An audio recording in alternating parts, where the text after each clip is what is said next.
কেন্দ্রীয় বিএনপির তথ্য বিষয়ক সম্পাদক আজিজুল বারী হেলাল বলেছেন, বিএনপি সর্বদা শান্তি এবং সমৃদ্ধির রাজনীতিতে বিশ্বাস করে। রাজনৈতিক সহিংসতা নিরসনে বিএনপি সর্বদা ঐক্যবদ্ধভাবে কাজ করছে। বিএনপি প্রতিশোধের রাজনীতিতে বিশ্বাসী নয়, যার কারণে আমরা একটি গণতান্ত্রিক প্রক্রিয়ায় নির্বাচনের মাধ্যমে জনগণের সমর্থন নিয়ে দেশ সেবায় কাজ করতে চাই।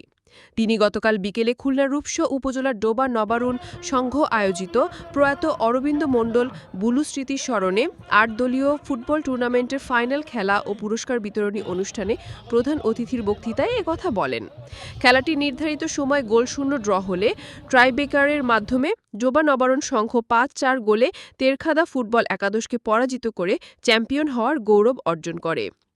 এ সময় উপস্থিত ছিলেন খুলনা জেলা বিএনপির যুগ্ম আহ্বায়ক খান জুলফিকার আলী জুলু, মোল্লা খায়রুল ইসলাম, জিএম কামরুজ্জামান টুকু, এনামুল হক সজল, আতাউর রহমান রুনু সহ বিভিন্ন পর্যায়ের নেতৃবৃন্দ।